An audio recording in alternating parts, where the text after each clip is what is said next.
Hello, welcome to another episode of the Seamus Evans Show. Well, last episode I told you that I was doing a Brazilian Jiu-Jitsu competition, my first one. Well, the results are in. Dun, dun, dun, dun, dun, dun. I got my ass kicked. 7 fights and I lost 6 of them. I won the last one. And let me tell you, that win after losing back-to-back, man, felt great. In this episode, I'm going to be talking about the Manosphere and Louis Theroux and his latest documentary, The Red Pill, The Manosphere, on Netflix, and Toxic Masculinity. And I watched it the other day, and I really enjoyed it. And I've got some thoughts on it and the people who were in it. But first, I want to give you a recap of my tournament, the first ever one. It was a real eye-opener to the intensity. Now, having done BJJ for about a year, just over, I've trained pretty hard, and I got very curious about what would it be like in a competition. What would the different intensity level be? The best way I can explain it is like the first time you're learning how to drive and you go onto the highway and you finally put your car into the high gear of like gear 5 or gear 6. A gear that you would never use in suburban streets or just going around the suburbs or on main roads. And then you finally put it in gear, in the highest gear possible. And you accelerate. And it goes way past the speed limit. And you're like, oh my gosh, this is quick. Typically you go, I'm not familiar with this gear. And you pull out. And you're like, wow, that's a new gear. I'm not familiar with that. The first 30 seconds of this competition, I went from gear 1 to gear 7. And I was like, this is quick. Nothing could have prepared me for how intense that first 30 seconds was of that competition. And I was so disappointed that I lost 6 in a row and I only won 1 match that I've decided I'm going to do it again. There's no way I am letting that be my experience. There's no way I'm going to hang up the boots and go, well, I did a hobby little thing and I don't compete in jiu-jitsu anymore because I did it. Like, I'm not a professional. All I'm doing is just wanting to have fun, right? But there's no way I am letting that be my experience. So there's your update on the jiu-jitsu tournament. Now, this week has been a busy, very busy week for me. I've been sick, which has been really frustrating. I don't like getting sick. And when you're first feeling it and you're like, ooh, am I sick? Can I push through? Can I do a workout? Can I keep working? Am I all right? I'll be fine. And then the next day it just knocks you for 6 and it actually makes it worse. Learning how to rest is a really difficult lesson. It's a difficult skill to identify, I should rest now, when you feel like you've got a little bit more juice in the tank. Anyway, it knocked me. Yesterday, couldn't get off the couch. And today, I'm still not 100%, but I'm a little bit better. Doing a lot of work on my website, seamusevans.com. Updating all of the information on my keynotes. I've put a few more keynotes up there. DIY leadership, do-it-yourself leadership. I mean, we all want to be better leaders. But we're always looking for the promotion or the opportunity when, in fact, we can start today. We just need to step up. That's a new keynote that I'm working on and a few different workshops as well on how to build confidence. Group workshop sessions of real experience running through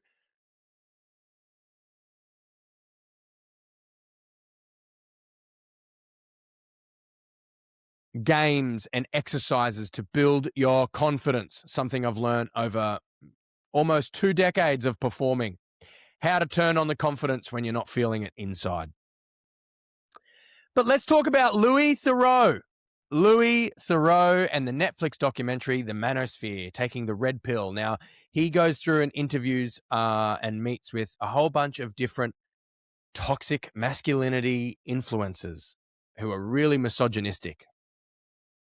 First of all, I love Louis Theroux. He is one of my absolute favorite people in the media. I have watched every single one of his documentaries many different times, many, many, many times. In fact, when I was in television myself, working on Totally Wild, and I would do different stories and different profile pieces on whatever it was that I was doing. I used to do I remember doing one on fireworks, doing one on sausage dogs, doing one on great white sharks. And on these topics, I did like hundreds of different profile pieces, but these specific ones, I was watching a lot of Louis Theroux, and I mimicked his style, and I would actually tell the cameraman and tell the audio recorder, say, listen, just follow me. Turn on your cameras now. We're going to go up and meet them live. And as I would, because it was shot in a magazine format. Now, this is going into a little bit too much detail of something that you probably it might go over your head. But a magazine format is like an intro piece to camera where it's like, hi, today we're going to get to know this cute and fuzzy little animal, the badger. And there's like a little montage of badgers, and it goes to the person. Now, the badger, tell us, how long have they actually been around? Well, actually, badgers, we found the first species of badger in the 1700s, where it's actually a relatively new species that's found out the back of Canada. Okay, and how many have you got here today? Well, here at this place, we've got about 17 badgers, and they actually range from different ages. And so what kind of food do badgers eat? That's magazine format, right? But I changed it to more of a documentary style, where I would walk up and say, just walk up and meet them live and have the cameras follow me, and we'd capture everything. And I actually found that got the best out of the people I was interviewing. That was one of the skills that I really had to learn in my broadcast career, is how to get someone relaxed and how to get them comfortable in front of the camera while asking questions and divulging certain pieces of information that sometimes people might be a little bit more vulnerable sharing. And that's what Louis Theroux is just so good at. And you even see it with HS Tiki-Toki, that guy from England who was an absolute douchebag. And he kept talking to the cameras, and Louis Theroux's like, who are you talking to? He's like, oh, aren't I talking to these, mate? Aren't I talking to the camera? Don't you want me to talk to the camera, mate? So no, just talk to me. This isn't social media. This was a clear indication and a clear presentation of Louis Theroux, a veteran, running rings around these amateurs when it came to conversation. A lot of the people he spoke with, they're familiar with socials, YouTube, streaming, all this kind of stuff, all this kind of content creation online. Whereas Louis Theroux, his specialty is having a good conversation and getting the best out of the person he's talking to, not these people who are more familiar with just big noting themselves, having the airtime, having the microphone, and kind of choosing their narrative of what they're going to say. Because a lot of the times they're not in public. They're in a room just like this. And I know firsthand that when you're sit in front of a camera and you've got a microphone, and in your mind you're talking to your fans, your peers, and your friends, you inflate yourself and you believe what you're saying is really good and they're clapping along. So if it is really misogynistic and your friends are misogynistic, then you are getting egged on in your mind. When I was in broadcast radio, in breakfast radio, I remember I would have an opinion on something in the news or something pop culture related or whatever. And this was early on in my broadcasting career. I would say something, an opinion that might have been controversial to some and not to others. And I had two people. A devil on my shoulder, so to speak. And one person on my mind was like the schoolyard bully who, as I was sharing an opinion, he was teasing me. He's like, man, Seamus, you're not funny. You suck. You're an idiot. Why are you saying that? That's a dumb opinion. And then I'd have someone else on my shoulder who's like a close friend. And they were like, Seamus, that's hilarious. You should continue saying that. Oh my gosh, that's so good. And I would second guess myself. And I'm like, oh my gosh, who do I pander to? Who do I cater to? It took me a year to silence those devils, silence those voices, and silence those imaginary personalities, because you never know someone's opinion. A lot of people are scared to share their opinions and what they truly think. And when you're broadcasting, you're the one who kind of leads the charge on saying your opinion. So it's very risky to put yourself out there. But you'll be surprised that when you're true to yourself, how many people actually agree with you. But when you've got someone like HS Tiki-Toki, who is young, he's like, what, 22? And he's got this large fan base and he surrounds himself with people who idolize him and look up to him. And he includes his fans into his content and invite them to live with him for a day or whatever it was, right? Now, remember, this is what happens. This is the hubris effect when a leader surrounds themselves with yes people.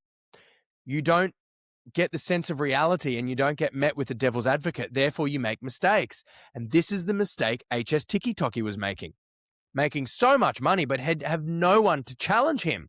And when Louis Theroux would actually challenge him and say, you know, the way you view OnlyFans stars, but yet you're profiting off them. This is like you're double crossing yourself. This is a contradiction. And there's no sort of integrity to your business. It's purely money making, which in the long run doesn't show good character and makes you untrustworthy. No one pulls him up on that. Plus, he was so clearly so narcissistic and so arrogant, also so immature. What I noticed about the consistency about I think it was 4 people he interviewed, HS Tiki-Toki, that guy named Jacob from Andrew Tate and Tristan Tate's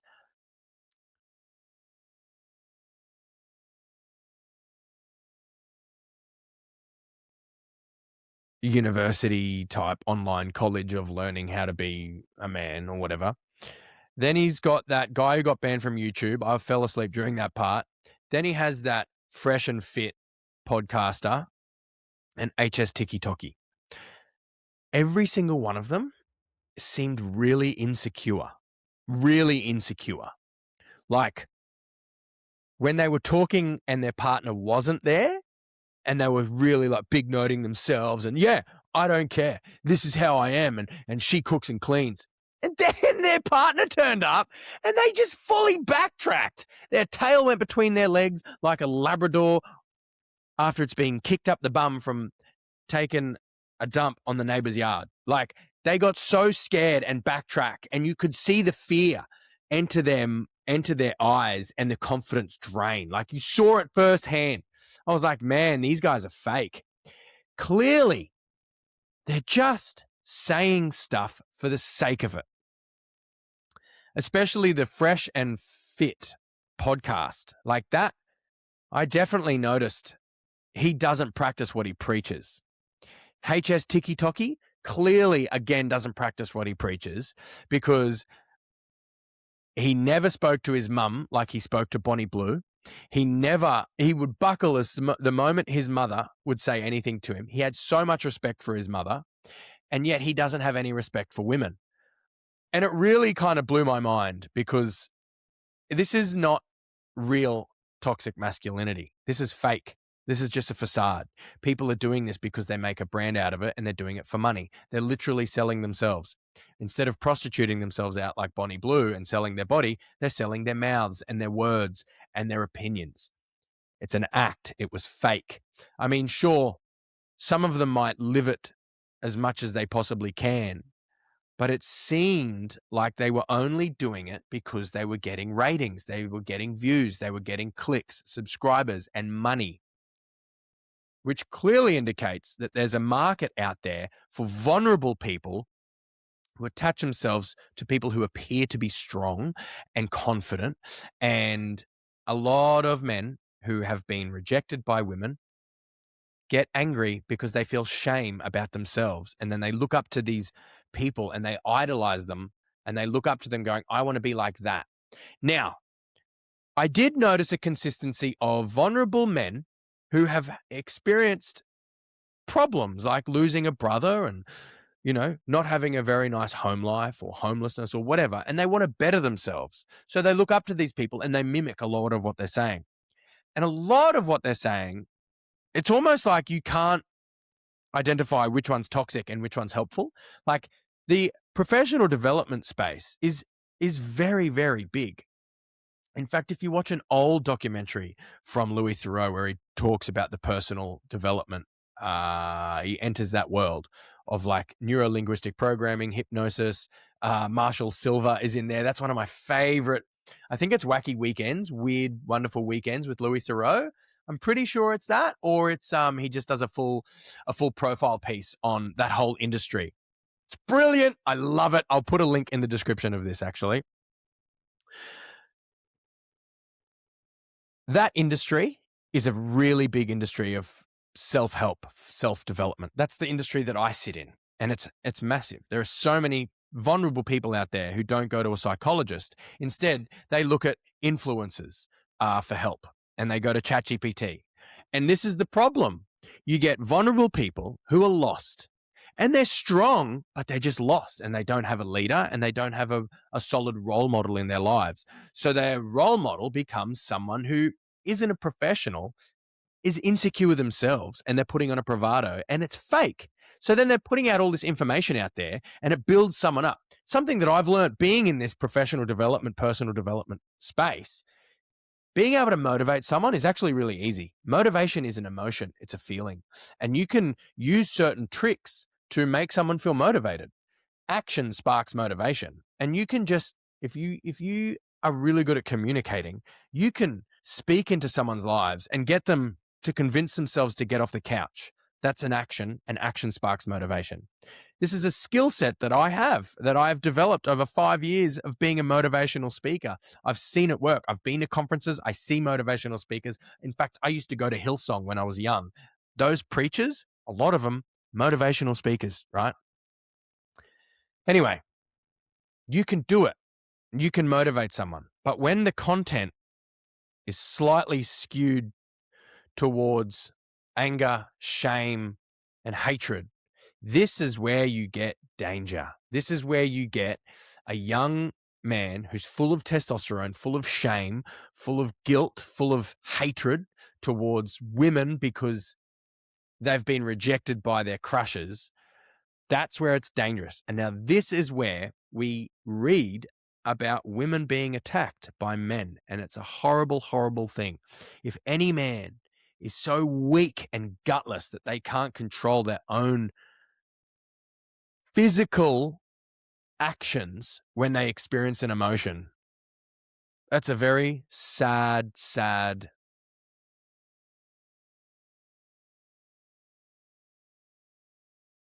thing that happens. Anyone who puts their hand on a female is weak. Now, let's just discuss anger for a second. Let's separate anger from masculinity and anger from testosterone. Anger and masculinity, I think, can get confused. A lot of people mistake anger as strength and dominance and protecting yourself. Anger is a very valuable, useful, powerful emotion. It's a tool to protect you. It's a tool to help you stand up for yourself. It's a tool when you're hungry to fight off any sort of threat. It's helpful. But the actions are what are unhealthy. And the difference between your emotion and your actions, that's where the masculinity world and this manosphere and this red pill, this is where it gets confusing. It shouldn't be. It should be actually very clear about it's okay to feel the emotion. It's not okay to act on this violent behavior, because the violence is what impacts everybody else. The violence is, if you're violent or if you can't handle your anger and you punch, you hit, you throw, you yell, this means you aren't able to handle your emotions. Men can be sad and not cry, but a lot of men can be angry and hit. This is one of the biggest downfalls of men. The inability to feel the emotion without acting on it. It's almost like men are just giant toddlers, right? And I put myself in that category, right? I have anger problems. I don't have violent problems, but I have anger issues. I'm managing my anger. This is something that I've had from a very young age. I experience rage. I experience my frustration tolerance is really, really low, and I can go from 0 to 100. And it's not a trait that I enjoy about myself, especially being a father. I don't want my daughter to get scared of dad because he yelled, or get scared of dad because he threw a pillow across the room, or it's not good for the nervous system. It's not nice. I grew up in a yelly household and it wasn't fun. It can really throw the vibe of the good times of a family completely out. Like, it really ruins the family movie night or games night when dad gets angry and flips the game board, right? Or the brothers get into a fight, or whatever it is. And those are the things that stick in your mind. So, and as a man with testosterone and anger, I'm getting on top of it. And I think anyone who is over the age of 25 needs to sort their stuff out. Like, if you're an adult and you don't know how to manage your anger, you don't know how to manage your sadness or your happiness or your fear, man, sort it out, bro. The problem with masculinity is when it's threatened. And now, when it's threatened, it's because the individual is very insecure about their masculinity. And when it's threatened, it reinforces their own insecurity of not feeling manly enough. And then it asks the questions, well, what does it mean to be a man? As a 35-year-old man, I can say what it is, this is my opinion, what it is to be a man, is having the courage to put yourself second. And I mean that by your family first, your wife first, your child first. Now, I am not touching on the diverse sexual natures of the LGBTQ. I'm not touching on that. That's not my area. That's not my lane. I'm talking about people just like me. And in my experience, in a heterosexual male, as a heterosexual male, is that what it's called? Heterosexual? Anyway, what it means to be a man, number one, suck it up and put yourself second. Number two, sacrifice to provide. And number three, take your place in the circle of life. Like, I really feel that. I really feel, since having a family, I stepped up to the plate and realized, in the greater, bigger picture of life, it's amazing to have aspirations. It's amazing to be inspired and have goals and really pursue your dreams. That's fantastic. But really, when it comes down to it, you are a part of life and this world and this universe, and there is a role for you to play. And I believe that your aspirations kind of come second to that role. And the first role is being a human. Whether you're born a man or a woman, they're different. I can't speak on women and their role because I'm not one. I'm just talking about me and mine and what it is to be a man. And that's learning that you're a part of something bigger, to be a good role model, to put yourself second, and to learn how to sacrifice. And you know what? Learn how to provide. That, for me, I think is the biggest one, is taking the responsibility of providing for more than just you. I think that's the biggest lesson of what it means to be a man. Now, let's just unpack that sentence for a second, because I know there's so many people that be like, how dare you say that the man must provide? What about the woman? Fantastic. All I'm saying, in my experience, I'm a man. I don't know what it's like to be a woman. Okay. Absolutely. The woman can provide. My partner provides. We both do for our family. What I'm saying, I can't speak for women. I can only speak for me. And for me, I need to provide, not just for my family and the roof over our heads, but for the generations to come. And almost preserving, protecting, and providing my offspring. And as time goes on, their offspring. I want to provide for them and them and them. And that requires sacrifice. That requires learning how to work hard. That requires doing the work you don't want to do and being disciplined, creating the right habits, not for you and your benefit, but someone else's mouth to feed. Where it gets dangerous is that mindset I just said there is when that's pushed onto someone else and says, like, for example, if I were to say to my partner, hey, I provide, you stay at home. You can't say that. I'm just talking about me in my lane. Whatever, you can't really put that on anyone else. You can't tell anyone else what their role in this life is, and you can't tell anyone else how it should be or how men should act. You can only share what your experience is and what you do. But telling someone else how to behave, I think that's where we go wrong, because there might be a lot of people who agree with me and there's a lot of people who don't. And I don't think I'm right and I don't think they're right. I think I'm right for me and they're right for them. And that's where I think we really need to learn how to share lanes. Stay in your lane, but it's a multi-lane road. I hope that makes sense. This is a very touchy subject, and I was discussing it with a friend of mine. It's like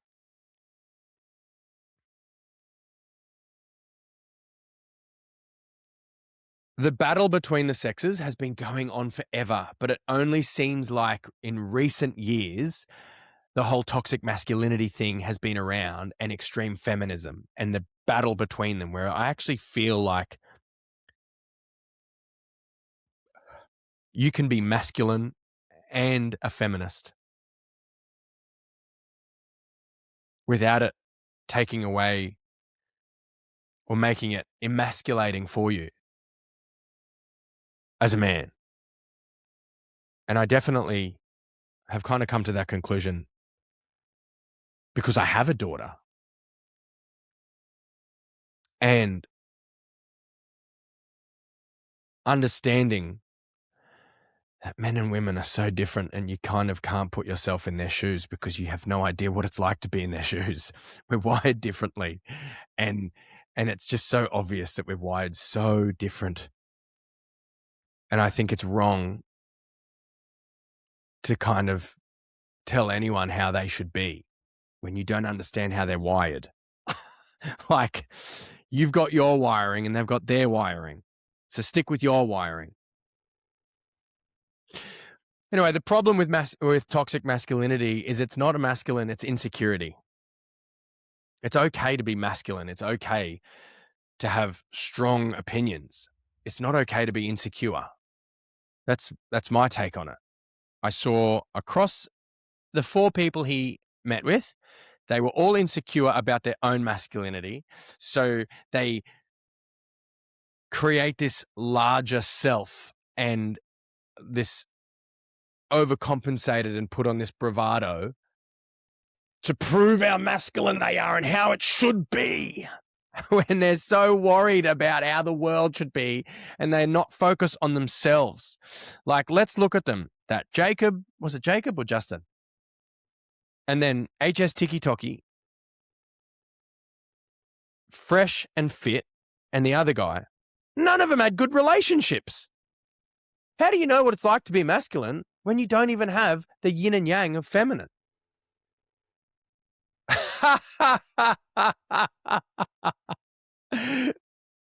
It's so funny when people, like, men are like, this is how it needs to be and women need to be like this. Women, you know what I've learned after being in a relationship now for a while, a long-term committed proper relationship, is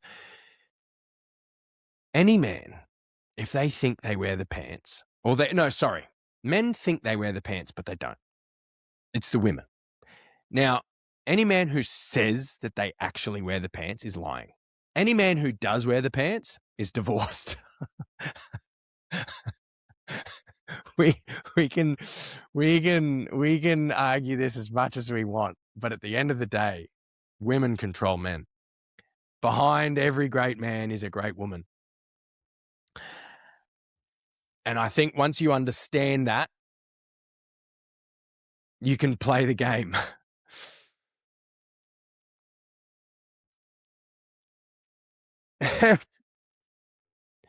Actually, what was that guy's name? Hey, Siri. In the Louis Theroux documentary, who were the three people that Louis Theroux interviewed on the latest Netflix Manosphere episode? Would you like me to use chat? Oh my gosh. By the way, Siri sucks. No, go away, Siri. Stop it. Okay, let's look it up. The podcast producer, toxic masculinity and radicalization. Okay.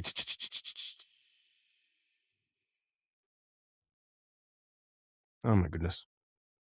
Hey, who were the four people that Louis Theroux interviewed in the documentary Manosphere, the Red Pill on Netflix?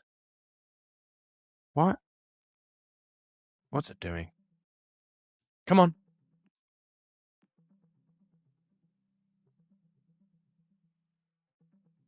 Why is it taking so long? Oh, be quiet. Technology. Why is it not easy? Okay. Who were the four people that Louis Theroux interviewed during the Manosphere Netflix documentary? My goodness.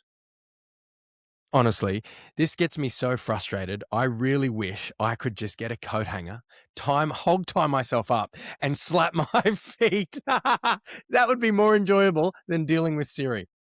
Okay. Dude, it didn't even tell me. Oh my gosh. In the latest documentary with Louis Theroux on Netflix called The Manosphere, he interviewed four people. Who were they? HS Tiki-Toki. Was it Justin or Jacob?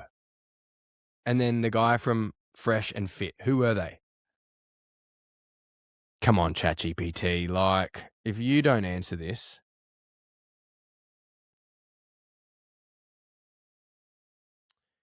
Harrison Sullivan. Justin Waller. What I found funny about, and Amrou Fudl. And Nicolas Kenn. Yeah, okay, sneako. Myron Gaines, Fresh and Fit. Okay. What I found funny about Justin Waller was when he was interviewing his wife, who's technically not even his wife, because he kept backing, oh, I'm not married. Oh, yeah, I'm married. This is my wife. She very clearly said, we have lanes. My lane is to look after the house and the kids. His lane is to make money.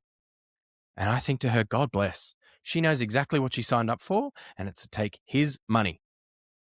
Even if they do break up, and he even mentioned like, hey, you're not legally married. The state isn't involved in this. Is that a financial decision? And Justin was like, yeah, I just didn't feel like it was right to bring the state in.